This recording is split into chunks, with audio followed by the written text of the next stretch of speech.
Set in Taipei, the capital of Taiwan, the movie begins with an accusation against Kang Industries, the most important fishing company in the country. Its owner, Kang Jim, known as King Kang, is under investigation for multiple criminal acts in which he used his company as a front.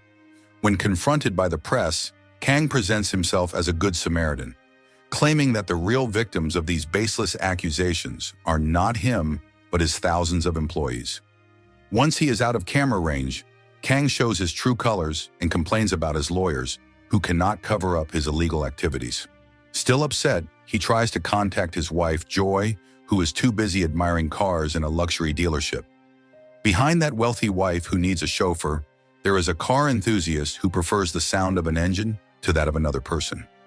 Feeling a connection to a beautiful red Ferrari, she takes it out for a spin around the city, testing its limits and the nerves of the dealership employee. Back home, her husband questions her about the accusations against him. Only someone who knows his secrets could have reported him to the authorities. Although their marriage lacks much love, she insists she has nothing to do with it. She also reminds him that he bought her a Ferrari as an anniversary gift. After this conversation, Joy passes by her son Raymond's room. He is the only person she truly cares about, only to find him packing because, according to him, it is only a matter of time before Kang ends up in prison. He does not call him father because he isn't one. Though she understands his stance, Joy tells him they must remain on Kang's side, given that Kang supported them when no one else would. Upset, the young man shares his wish of having met his real father, a talented chef who died in a car accident. We shift to a new setting to meet John Lawler, a DEA agent who, despite having decades of experience, is still prone to making mistakes. This explains the burning building, his wounded partner, and his blood-soaked shirt. Faced with accusations from his superior, Charlotte, John begins to recount his version of events. It all started in the kitchen of a restaurant where he was working undercover for a gang as a chef. Things were going well until his young partner lost his badge, forcing John to take action. And man, does he know how to land punches. Although he took down all his enemies, he also accidentally injured his partner and dragged him out while fending off gang reinforcements. At one point, fatigue forced him to stop, and his opponents allowed him a brief rest. But as soon as he stopped, John went back to throwing punches, and his partner paid the price. Tired of the fight, he turned to the deadliest kitchen utensils to end the situation. He spared only one man in order to torture him and get information about Kang Industries' activities in the United States. However, another gang member, who was believed dead, tried to shoot him, and John had no choice but to use the man he was interrogating as a shield. The bullets ended up in the restaurant's fish tank. That's how his last mission went down the drain, or so it seemed, because he took his boss to the restaurant's storeroom and showed her a Kang Industries can. Inside, he found heroin. Case solved. Upon learning that this shipment never arrived at the port, Kang suggests to his wife that they spend the weekend elsewhere. However, she remains as closed off as ever, although she does allow him to enjoy her body. But her mind can't forget what happened 15 years ago. We return to John, who reviews a report about an informant for Kang Industries residing in Taipei.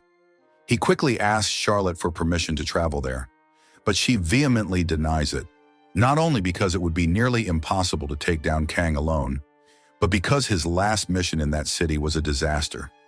Instead, Charlotte grants him a vacation to clear his head and forget about work for a few days. John takes her advice literally and books a flight for a dream destination to spend a perfect weekend, Taipei. Meanwhile, a bored Joy watches a broadcast about a famous athlete's arrival in the city. Suddenly, she recognizes someone familiar in the airport crowd, someone who brings back memories of a brief romance 15 years ago that shaped her life. For his part, Raymond snoops around Kang's office until the man unexpectedly appears. Although Kang tries to invite him out to do something fun, the young man remains distrustful. Soon after, Kang takes his wife to his office and shows her something disturbing. A savage beating his son once received from Bolo, Kang's best enforcer. When a desperate Joy asks about this brutality, he replies that her dear Raymond is the informant. A security recording shows the young man stealing a diary with confidential information on the company's illegal operations. Raymond claims he did it for the well-being of marine life, which is dying because of Kang. Joy steps in before the situation escalates and asks her son where the diary is. He responds that he already sent it to an agent named John Lawler. Back with John, he reunites with Simons and Freddie, a couple of contacts in Taipei who supply him with what he needs. Guns, lots of guns. At that moment, he hears a knock at his door. When he opens it, he finds no one, just a diary full of evidence against Kang Industries. Bingo.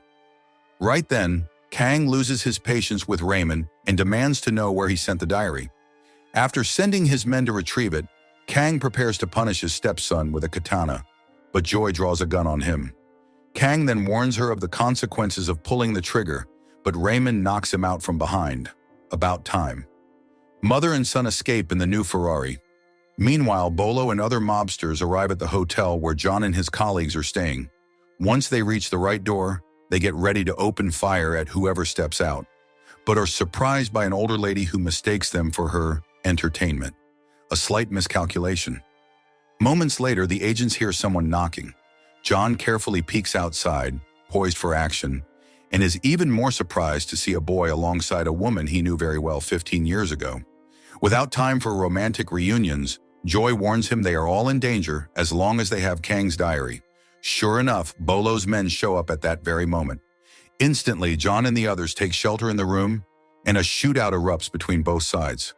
Amid the chaos, a terrified Simons tries to surrender with a white flag only to be instantly shot by Bolo. Freddie puts up more resistance, stabbing several enemies, but he also falls to the Colossus. Once the criminals seize the diary, John tosses a gas grenade so he can shoot them from the bathroom.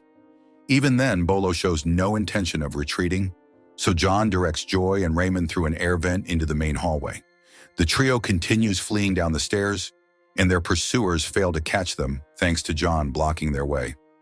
While hiding from the police in the hotel, John discovers that Joy is Kang's wife and assumes Raymond is his son, but the woman clarifies that he is mistaken. John is actually Raymond's father. Shocked, the young man asks if he was ever really a chef. I guess not. After evading the authorities and abandoning the Ferrari, Joy is forced to steal a van while John covers her. Raymond watches, realizing he doesn't truly know his mother, nor his father. When they stop by a hospital to tend to John's wound, he asks Joy why she's with Kang, accusing her of being interested only in money. She reminds him he's in no position to judge, given that he left her 15 years ago. Their argument is interrupted by a group of children thanking Joy for helping pay for their treatments. At least she's found a good way to use Kang's money. As a refugee, Joy takes them to her grandmother's house, where she grew up alongside her cousin. Raymond had no idea about her existence, so he demands his mother tell the truth. After losing her parents in a fishing accident, Joy was forbidden from going near the water, so she looked for another way to earn a living, becoming a mechanic. That explains her passion for cars and driving, although it wasn't a lucrative business in her village. One day, the villagers found drugs in their fishing nets. Soon after, the owners of that shipment showed up to recover it, not caring if they had to burn down the entire village in the process. Facing this, Joy fled with the drugs in her improvised buggy, luring the gang members away from the village with her driving skills. Though they eventually caught her, they didn't punish her on orders from a young Kang, who decided to make her his transporter. Years later, she ran into a supposed competitor on the road, none other than John, who was undercover. When their eyes met, magic simply happened. Raymond interrupts at this point, saying he doesn't care how he was conceived. As for why they separated, John's duties to the DEA forced him to reveal his true identity to Joy. Although his initial plan was just to use her to take down Kang's business, he never expected to fall in love with her. Hence, he asked her to run away before Kang's Mafia found out the truth. What John didn't know was that on that very same day, she planned to tell him she was pregnant. Feeling abandoned, she had no choice but to fall into Kang's arms. Back in the present, John tries to make amends with Raymond by praising him for stealing the diary, even though it's back in Kang's hands again. When they start talking about Kang, the young man refers to him contemptuously. John corrects him, and Raymond responds with a sarcastic, "Okay, Dad." John doesn't mind how that sounds and might hear it more often now that he's resolved his differences with Joy, reigniting the spark that once existed between them. Meanwhile, Kang looks at the face of the man who helped Joy and Raymond escape. For some reason, he finds it familiar. He's the same man in a photograph his wife used to keep secretly. Back with the happy family, they conclude they must present proof of Kang Industries' crimes. Otherwise, they'll have to flee the country. That reminds Raymond of Kang's peculiar rhinoceros statuette, which he guards closely.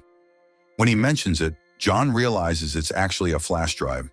Although it's too dangerous to attempt stealing it, Kang's men eventually appear in the village. And though John manages to neutralize them, he recognizes this is a sign they should flee with his family. Sadly, Raymond takes his cousin's motorcycle to return to his old home.